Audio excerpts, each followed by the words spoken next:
அனைத்திந்திய அண்ணா திராவிட முன்னேற்றக் கழகத்தில் பல பிரச்சனைகள் நடந்து கொண்டிருந்தாலும் அதிமுகவின் இரட்டை இலை சின்னத்தில் பன்னீர்செல்வம் அவர்களுக்கும் சொந்தம் இருக்கிறது என்று தேர்தல் ஆணையம் வெளியிட்டுள்ள ஒற்றை அறிவிப்பு தான் தற்பொழுது எடப்பாடி பழனிசாமியிற்கு மட்டுமல்ல அதிமுகவின் நிர்வாகிகளுக்கும் மிகப்பெரிய ஒரு அதிர்ச்சியை ஏற்படுத்தியிருக்கிறது.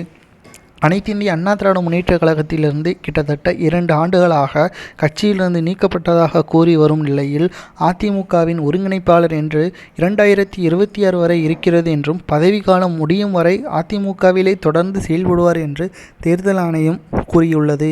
மேலும் இரட்டை இலை சின்னத்தை பன்னீர்செல்வம் அவர்கள் பயன்படுத்தலாம். இடைக்கால தடை நீதிமன்றம் உத்தரவு பிறப்பித்திருக்கிறது. ஆனால் அதற்கான விளக்கத்தை எடப்பாடி பழனிசாமி அவர்கள் கூறவில்லை.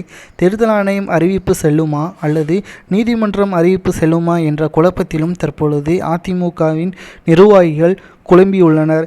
ஆனால் பன்னீர்செல்வம் அவர்களுக்கு இரட்டை இலை சின்னத்தை எப்படியாவது கொடுத்துவிட வேண்டும் என்று பாஜக மிகப்பெரிய ஒரு திட்டத்தை போட்டுக் கொண்டிருக்கிறது. காரணம், வருகின்ற நாடாளுமன்ற தேர்தலில் பன்னீர்செல்வம் அவர்களின் பங்கு மிக அதிகமாக இருக்கக்கூடிய நிலையில் கிட்டத்தட்ட 5 தொகுதிகளில் பன்னீர்செல்வத்திற்கு ஆதரவாக நாம் செயல்பட்டால் 5 தொகுதிகளில் பாஜக வெற்றியடைந்து விடலாம் என்று கணக்கிட்டு வைத்திருக்கிறது.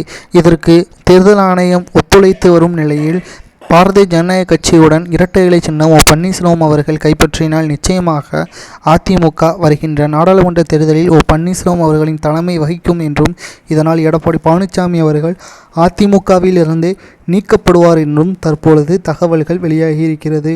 ஆனால் எடப்பாடி பழனிசாமி அவர்களிடம் இருந்து கிடைக்கப்பெற்ற தகவல் என்னவென்றால், ஒருபோதும் அதிமுகவை பன்னீர்செல்வம் அவர்கள் கைப்பற்ற முடியாது என்றும் திமுகவின் முன்னாள் அமைச்சரான ஜெயக்குமார் அவர்கள் கூறியுள்ளார். தேர்தல் ஆணையம் முடிவை பற்றி உங்களது கருத்துக்களையும், அதிமுகவில் எடப்பாடி பழனிசாமி அவர்கள் விரட்டியடிக்கப்பெற்று OPS அவர்கள் தலைமை வகித்தார் நாடாளுமன்ற தேர்தலில் 40 தொகுதிகளில் எத்தனை இடங்களில் வெற்றியடையும் என்பதை கூறுங்கள்.